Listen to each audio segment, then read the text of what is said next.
Good day everyone, so this is Nahida and she's absolutely adorable, and whilst the animations are really good, there's a lot to really unpack with this character, and I think in this sort of review we'll sort of take a C0 Nahida. You can sort of see my build on screen and so on, and I'll explain to you how to use or how to get the most value out of the character. Now these are more or less pretty average artifacts that I'm using, only talent level 666, so obviously things can get better, and constellation 0 as you can see.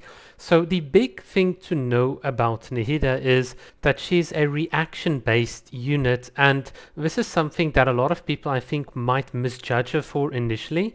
So let me sort of demonstrate. So here you can see we did a bit of damage with her E skill, but now nothing is sort of happening on the field. You can see here the enemy's not taking damage, we just have a little bit of a dendro sign, and if we press our elemental burst once again, nothing happens. Well, we know that with one of her passive talents the entire party's got more EM, but her elemental burst on its own doesn't do anything to the enemy. It's got certain special effects that's related to her E, but that only comes into its own once you trigger reactions. Now pay very careful attention here. I'm going to trigger a sort of frozen reaction. So what's kind of interesting about Nahida is as long as you trigger just elemental reactions, so you can see here, as long as I'm just going to swirl the cryo, I will be able to do damage. You'll see it in just about now.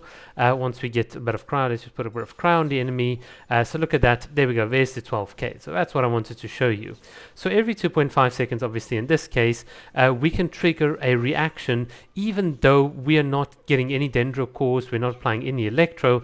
Just that simple swirl in and of itself was enough to trigger an elemental reaction, because swirling is an elemental reaction.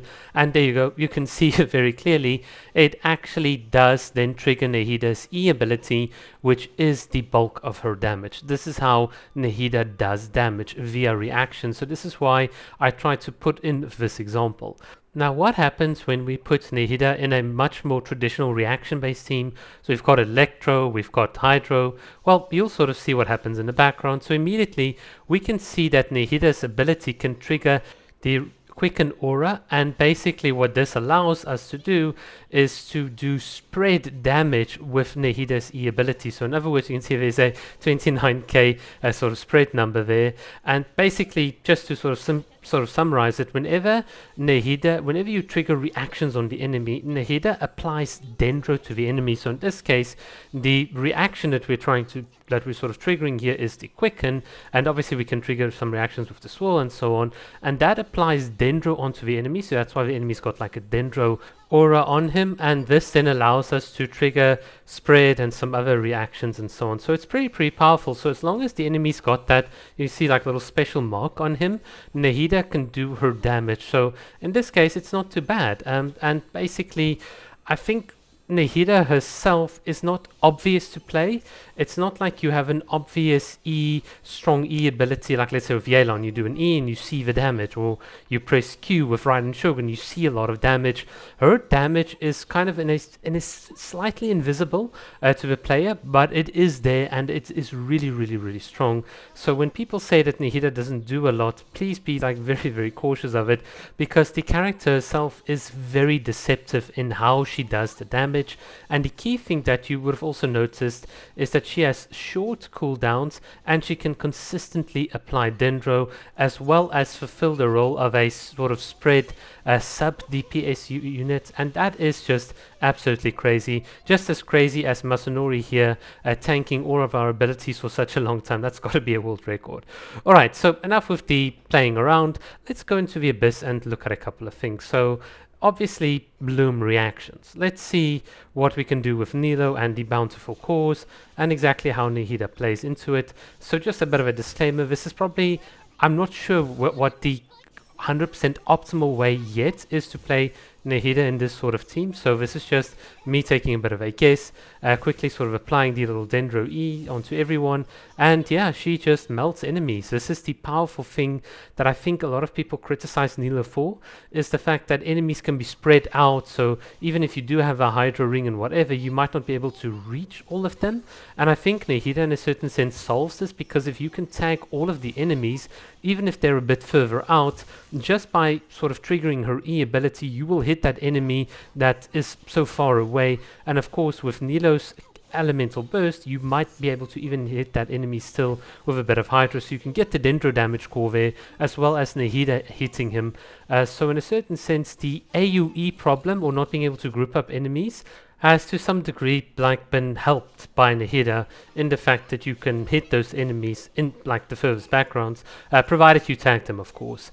So how does Nahida do in Hyper Bloom teams? Well, actually not that bad as well, because here's the thing about Hyper Bloom teams: your Electro character is the one that's responsible for doing a lot of the damage, and obviously in the past we've had the Traveler help trigger the cores, but the Traveler themselves never did any real damage. So what you have now here is a situation where Nahida is also being like that sub DPS. She's also adding to the damage from the Dendro cores and stuff. So it is from the Hyper Bloom, sorry. And I think that it gives Hyper Bloom teams just a bit of an extra edge. So in the past we didn't really have a lot of extra DPS. So if you wanted a bit of DPS, you had to use Technery.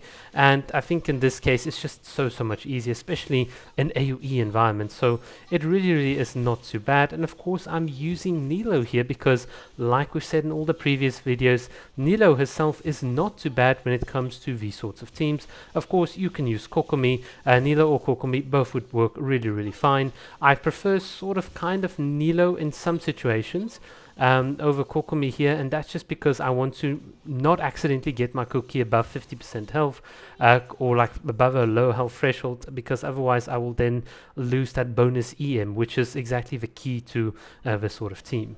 But yeah, the performance obviously not as super strong as the other team and so on, but I mean that's just a given. The Nilo Bountiful Core team is just insane.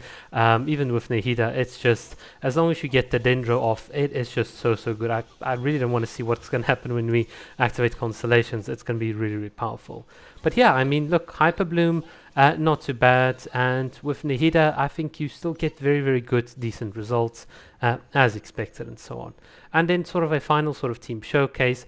What happens in sort of spread type of environments? Well, we're just going to sort of take it from here, from Masanori. I'm just going to skip the first floor because, well, it's not really that interesting. And obviously this video is getting way too long, but you can see here one of the cool things is the consistent off-field application of Dendro means we have full Dendro on the enemy. Obviously Fischl and Yamiko can trigger Aggravate, Nahida herself triggers Spread, so very strong spread team. Of course this is the C6 guy. I will obviously, well, I don't know about my other account because we probably won't get Nahida, so that's just going to be unlucky because I don't spend on that account. But at least on this account you can sort of see how strong it is. I think it's very good for your spread teams and such. So just as a bit of a conclusion, yeah, Nahida is, well, this is the thing about sort of Archons. She's the best in the class. She has access to sub DPS capabilities, consistent Dendro application, very short cooldowns, low elemental cost burst. So she is kind of really powerful, and she can mark the invisible enemy for you, so you can see where he is and sort of take him out a lot quicker. Just a little bonus. But yeah, I'm super happy. The character is really strong. The damage is very respectable here at a C0 level for an Archon. And some other cool things, I mean, when she walks around, she obviously has the little music playing. There's lots of cool things about Nahida that I find is sort of like the unit feels like how a Genshin unit should feel. But I mean, that's a given for Archons. But yeah, otherwise, I'm super happy. Thank you guys for watching. Cheers.